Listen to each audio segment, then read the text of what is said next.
मैं एक raw agent हूँ और बचपन से ही मेरी ज़िंदगी में बहुत ज़्यादा हादसे हो चुके हैं जो बहुत ही ज़्यादा खौफनाक और डरावने थे।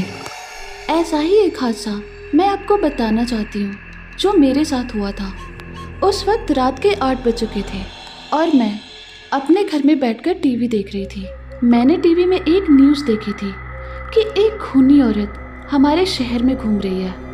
वो औरत अब तक 12 लोगों को मार चुकी है। अभी मैं कुछ सोचने ही वाली थी कि तभी अचानक मेरे घर की डोरबेल रिंग हो गई और जब मैंने जाकर दरवाज़ा खोला तो सामने जो देखा वो देखकर मैं एकदम शॉक्ड हो गई, क्योंकि मेरे सामने वही खूनी औरत खड़ी थी जिसके बारे में मैंने अभी अभी टीवी पर न्यूज़ देखी थी। मैं एक रॉ एजेंट थी, इसलिए मुझे उस औरत से बिल्कुल भी डर नहीं लगा, क्योंकि मैंने इस तरह के लोगों को बहुत अच्छे से हैंडल किया था। मैंने उस औरत से पूछा, कौन हो आप? तो उस औरत ने जवाब दिया, दीदी मैं बहुत दूर से आई हूँ, प्लीज़ आज की रात मुझे अपने घर में जगह दे दो, मैं सुबह यहाँ से चली जाऊँगी। उसके बाद मैंने उस औरत को अपने घर के अंदर ले लिया और सोने के लिए उसे एक कमरा बताया।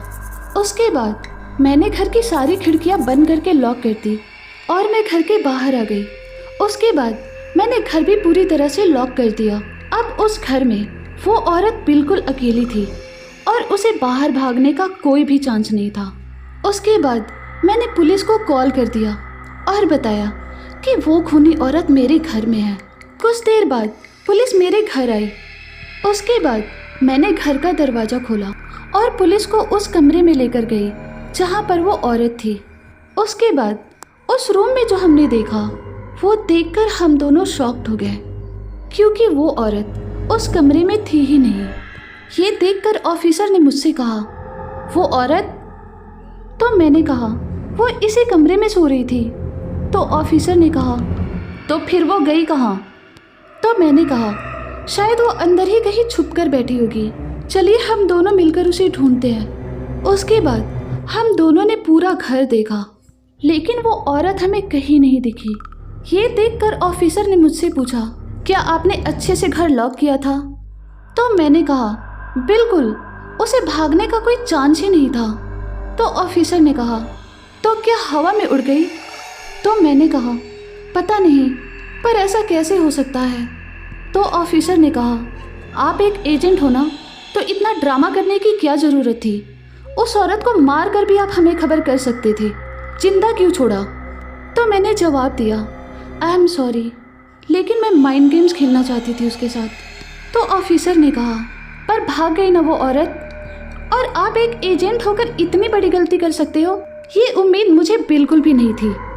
तो मैंने कहा, आई एम सॉरी, आप जा सकती हो। उसके बाद वो पुलिस ऑफिसर मुझसे नाराज़ होकर वहाँ से चली गई। अब इस बात को 6 महीने हो चुके हैं, लेकिन उस हादसे के बाद वो औरत फिर शहर में कभी किसी को नहीं दिखी। पर आज भी मुझे एक बात हमेशा परेशान करती है कि उस रात मेरे घर से उस औरत का भागना नामुमकिन था, तो फिर वो कहाँ गायब हो गई? कहीं वो खूनी औरत भूतनी तो नहीं? मेरा नाम श्रुति है और मैं गांव में रहती हूँ। एक रात मैं मेरी फ्रेंड की शादी में मुंबई जा रही थी। उस वक्त रात के 9 बज रहे थे और मैं अकेले कार ड्राइव करते हुए जा रही थी। लेकिन कुछ देर बाद रास्ते में अचानक मेरी गाड़ी ख़राब हो गई। उसके बाद मैंने गाड़ी स्टार्ट करने की बहुत कोशिश की, पर गाड़ी स्टार्ट होने का नाम ही नहीं ले रही थी।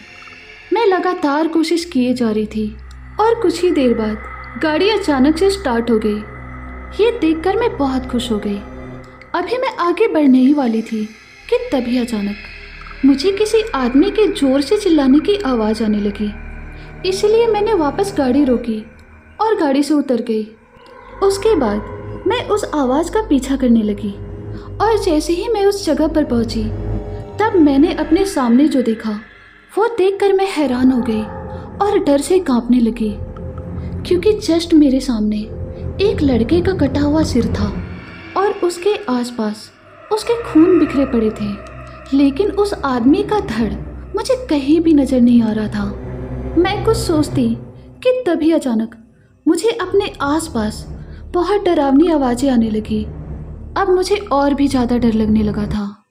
इसलिए मैं फिर वहाँ से भागते हुए अपनी गाड़ी के पास आ गई और गाड़ी में बैठकर गाड़ी स्टार्ट की, उसका स्पीड बढ़ाया और फिर तेज़ी से वहाँ से निकल गई। अब इस बात को 3 महीने हो गए, लेकिन मुझे अब भी पता नहीं कि उस जंगल में वो कटा हुआ सिर किसका था और उस जंगल का राज क्या है। लेकिन आज भी जब मैं उस रात को याद करती हूँ तो मेरी आंखों के सामने वो कटा हुआ सिर नजर आता है। उस दिन रात को मोहन और सांची अपने दुकान से अपने घर की ओर लौट रहे थे। चलते चलते आधे रास्ते में ही मोहन की बाइक बंद पड़ गई। उसके बाद उन दोनों ने पैदल चलना शुरू किया। अभी वो चल ही रहे थे कि तभी सांची को रास्ते पर 3 आदमी दिखे जिनके हाथों में चाकू था और वो उन दोनों को ही घूरे जा रहे थे। उसके बाद सांची ने मोहन से कहा, अजी देखो तो वो गुंडे लग रहे हैं। उसके बाद दोनों ने भागना शुरू कर दिया और उन दोनों को भागता देख वो गुंडे भी उनके पीछे पीछे भागने लगे। सांची और मोहन भागते भागते एक हवेली के पास पहुंच गए। उस हवेली पे एक बड़ा सा ताला लगा हुआ था, पर गुंडों के डर से मोहन ने जल्दी से उस दरवाजे के ताले को तोड़ दिया और मोहन और सांची दोनों उस हवेली के अंदर चले गए। उस दिन पूनम की रात थी, इसलिए हवेली की खिड़कियों से चांद की रोशनी हवेली के अंदर पड़ रही थी। सांची हवेली के अंदर घूमने लगती है। घूमते घूमते उसने एक कमरा देखा जिसका दरवाज़ा बाहर से काफ़ी आकर्षित लग रहा था। उसे देखकर सांची खुद को रोक नहीं पाई और उसने उस दरवाजे का ताला तोड़ दिया। उसके पीछे पीछे उसका पति मोहन भी आ गया। उसके बाद दोनों उस कमरे के अंदर चले गए। उस कमरे के अंदर बहुत अंधेरा था। उसके बाद मोहन ने अपने मोबाइल का फ्लैश ऑन किया तो उन्हें उस कमरे के अंदर एक संदूक दिखाई दी। उसके बाद उन दोनों ने मिलकर उस संदूक को खोल दिया। जैसे ही संदूक खुला वो आश्चर्यचकित रह गए। उन्होंने देखा कि उस संदूक के अंदर साड़ियाँ और बहुत सारे गहने थे।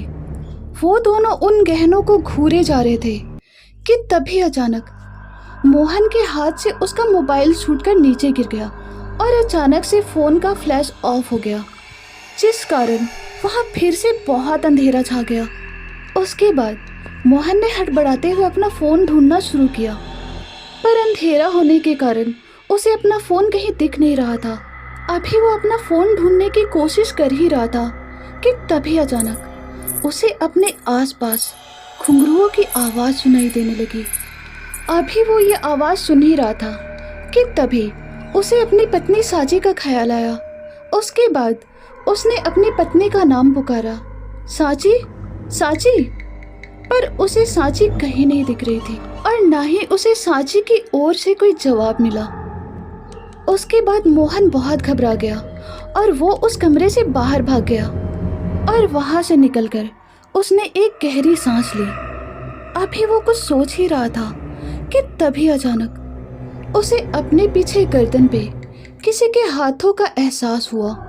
उसके बाद मोहन जैसे ही पीछे पलटा उसने देखा कि उसके पीछे कोई और नहीं बल्कि सांची खड़ी थी और वो मंजुलिका बन चुकी थी। वो एक ललचाती नज़रों से मोहन को घूरे जा रही थी और घूरते हुए उसने मोहन से कहा, आमी मंजुलिका। ये सुनकर मोहन बहुत डर गया। उसने डरते हुए सांची से कहा, सांची, तुम्हें क्या हुआ? तुम ऐसा क्यों बोल रही हो?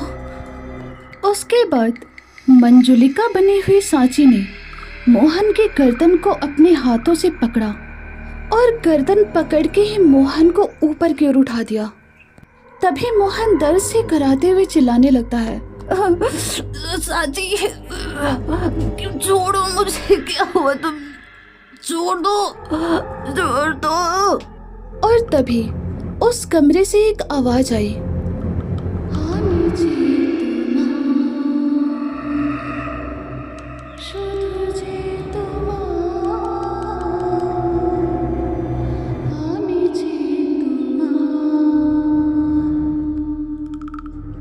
उस आवाज़ के आने के बाद सांची वहीं बेहोश होकर गिर गई और जब उसे होश आया तो सुबह हो चुकी थी और उसका पति मोहन डरा और सहमा हुआ सा उसी के पास बैठा हुआ था।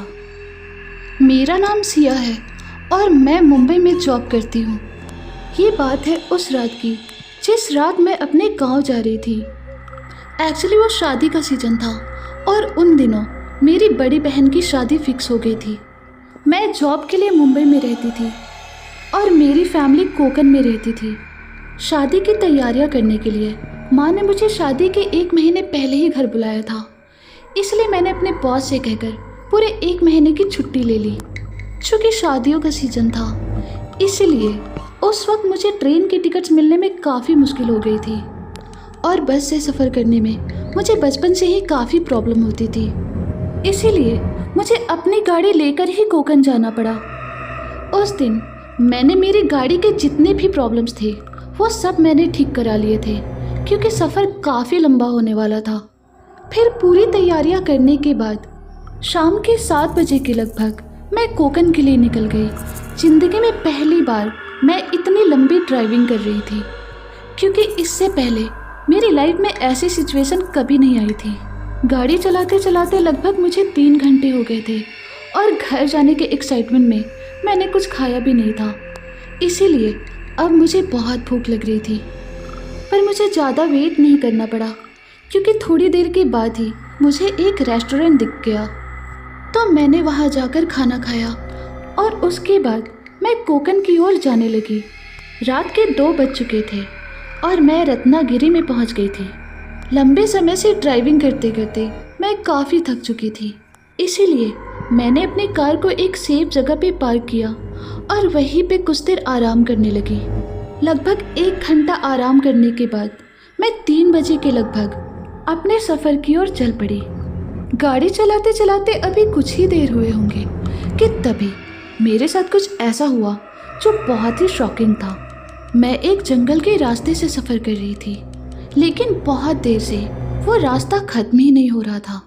अब मैं समझ गई थी कि मैं रास्ता भटक चुकी हूँ, पर मैं सीधे ही चली जा रही थी और कुछ देर बाद मुझे रियलाइज़ हुआ कि मैं घूम फिर कर वापस एक ही जगह आ रही थी। अब मुझे समझते ज़रा भी देर नहीं लगी कि मेरे साथ छलावा हो रहा है और मैं उस रास्ते की भूल भुलैया में फंस गई हूँ। अब मुझे बहुत डर लगने लगा, पर भगवान का शुक्र था कि मेरी गाड़ी में पेट्रोल की कोई कमी नहीं थी, वरना भूल के भी अगर मेरी गाड़ी कहीं पर रुक जाती तो मेरी तो हालत ही ख़राब हो जाती। मुझे पता नहीं था कि मैं सही जा रही हूँ या गलत, पर मैं सीधे चली जा रही थी, पर बार बार मैं एक ही जगह पर आ जा रही थी। धीरे धीरे सुबह होने लगी और जैसे जैसे उजाला हो रहा था वैसे वैसे मुझे रास्ते में चेंजेस नज़र आने लगे थे। शायद सुबह होने की वजह से उस छलावे का असर ख़त्म हो गया होगा। जैसे ही पूरी तरह से उजाला हुआ वैसे ही मुझे मुंबई गोवा का हाईवे रोड दिखा और फाइनली सही सलामत मैं उस हाईवे से अपने गांव की तरफ जाने लगी और सुबह 11 बजे के लगभग मैं अपने घर पहुंच गई। अब इस बात को 2 साल हो चुके हैं, लेकिन मैं आज भी सोचती हूँ कि अगर गलती से भी मैं उस जंगल में अपनी गाड़ी रोकती तो मेरे साथ क्या होता। लेकिन उस क्रीपी एक्सपीरियंस के बाद मैंने मुंबई से कोकन का सफ़र कभी अकेले नहीं किया और ना ही कभी करूँगी। साहिल रानी से बहुत प्यार करता था, लेकिन वो बहुत ज़्यादा गरीब था, इसलिए रानी की फैमिली को वो बिल्कुल भी पसंद नहीं था। समय आगे बढ़ रहा था। कुछ दिनों के बाद रानी की शादी एक बड़े बिजनेसमैन से हो गई और जब ये खबर साहिल तक पहुंची तो वो गुस्से से पागल हो गया और उसके सर पर खून सवार हो गया। उसने बहुत बार रानी को कॉल करके धमकाया, लेकिन रानी ने उसे हर बार इग्नोर कर दिया और साहिल के बहुत सारे नंबर्स को ब्लॉक कर दिए थे। साहिल समझ गया था कि अब रानी उससे बिल्कुल प्यार नहीं करती, इसलिए वो सोचने लगा कि अब उन दोनों का जिंदा रहना बिल्कुल ठीक नहीं है। लगता है अब उन्हें मौत की नींद सुलानी होगी। ऐसा सोचकर साहिल रानी के घर की तरफ जाने लगा और कुछ समय के बाद वो रानी के घर पहुंचा और उसका दरवाज़ा खटखटाने लगा। फिर जब दरवाज़ा खुला तो उसने देखा कि उसके सामने रानी खड़ी है। उसे देखते ही साहिल की आंखों में खून उतर गया और उसने गुस्से में कहा, धोखेबाज, तुमने मुझे धोखा क्यों दिया? तो रानी ने कहा, प्लीज़ साहिल, अब तुम मेरी ज़िंदगी में मत आओ। अब मेरी शादी हो चुकी है, प्लीज़ मुझे जीने दो। मेरे फैमिली ने मेरी शादी ज़बरदस्ती करवाई, वरना मैं तो तुमसे ही शादी करना चाहती थी।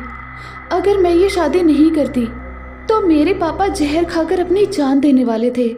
तो तुम ही बताओ मैं क्या करती?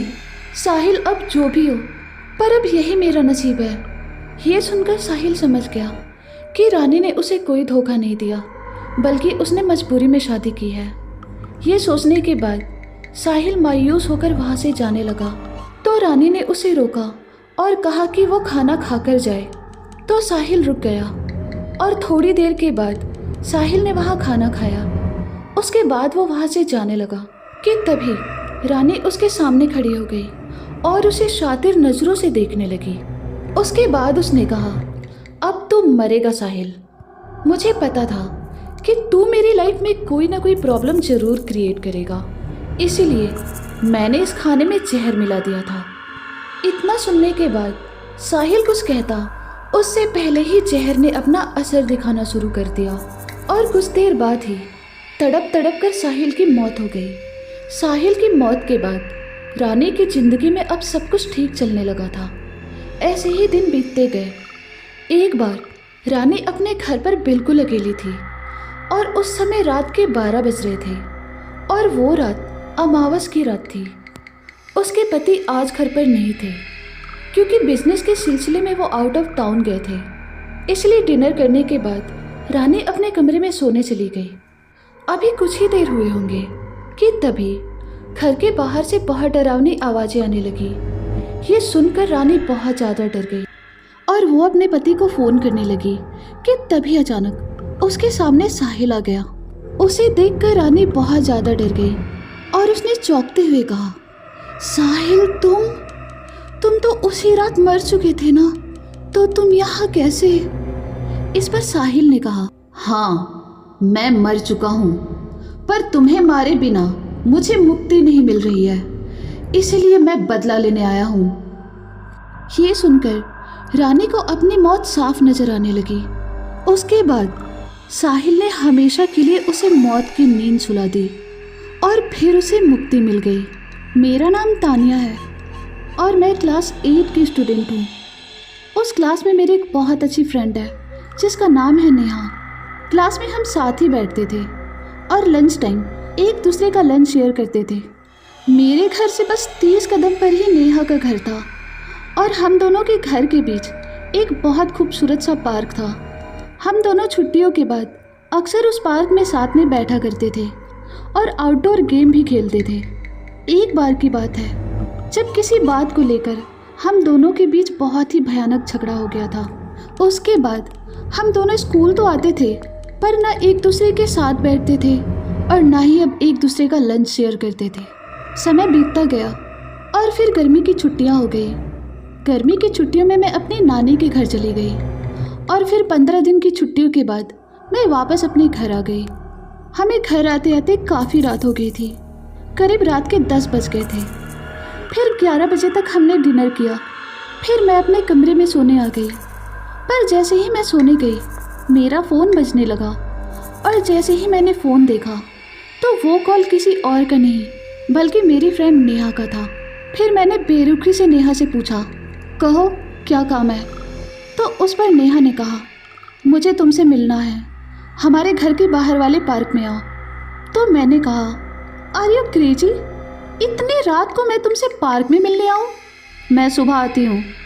इस पर नेहा ने कहा, देखो अगर तुम अभी नहीं आई तो मैं फिर लाइफ में तुमसे कभी नहीं मिलूँगी, क्योंकि कल सुबह होते ही मैं यहाँ से चली जाऊँगी। मुझे हमारी दोस्ती को एक और मौका देना है, इसलिए लास्ट बार पूछ रही हूँ, तुम आ रही हो या नहीं? चूँकि बहुत दिनों से मैं नेहा से बात नहीं कर रही थी तो मैं भी नेहा को बहुत मिस कर रही थी और मुझे भी अपनी दोस्ती बचानी थी, इसलिए मैंने हाँ कह दिया और घर से निकलकर सीधे पार्क में चली गई। जब मैं वहाँ पहुँची तो मैंने देखा कि पार्क के एक बेंच पर नेहा मुंह फेरे बैठी हुई थी। फिर पास जाकर मैंने नेहा के कंधे पर हाथ रखा तो नेहा ने मुड़कर देखा और खड़ी हो गई। उसके बाद उसने मुझसे कहा, देखो तानिया, मैं तुम्हें दोस्त कम और अपनी बहन ज़्यादा मानती हूँ। ऐसे छोटे मोटे झगड़ों में आकर अपनी दोस्ती को भुला देना बहुत ही गलत बात है। चलो जो हुआ उसे भूल जाओ। चलो हम वापस पहले जैसे फ्रेंड बन जाते हैं। मैं अपनी गलती की तुमसे माफ़ी मांगती हूँ। उस और मैं भी पिघल गई और मैंने भी नेहा से कहा कि मैं भी तुमसे अपनी गलती की माफ़ी मांगती हूँ। आज से हम दोनों पहले की तरह बेस्ट फ्रेंड। उसके बाद हम दोनों एक दूसरे के गले लग गए और नेहा की आंखों में आंसू थे। ये देखकर मुझे भी थोड़ा सा रोना आ गया। अभी मैं कुछ कहती कि तभी मेरे सिर में बहुत तेज़ दर्द होने लगा और फिर मैं वहीं पर बेहोश हो गई। फिर जब मुझे होश आया तो मैं सुबह अपने बिस्तर पे थी और मेरे मॉम डैड मेरे सामने थे। तो मैंने उनसे कहा कि मैं तो पार्क में थी, मैं यहाँ बिस्तर पे कैसे आ गई? तो मॉम ने कहा, तुम पार्क में बेहोश पड़ी थी, पर क्या तुम बता सकती हो कि तुम वहाँ कैसे गई? उसके बाद मैंने अपने मॉम डैड को कल रात की सारी घटना बता दी।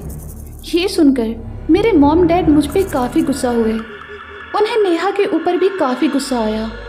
उन्होंने कहा, तुम दोनों बहुत छोटी हो, अभी इतनी भी बड़ी नहीं हुई कि रात को घर से बाहर अकेले निकल जाओ, और वो भी बिना हमें बताए। फिर मॉम ने कहा, मैं अभी नेहा के घर कॉल करती हूँ और उसके मॉम डैड से उसकी शिकायत करती हूँ।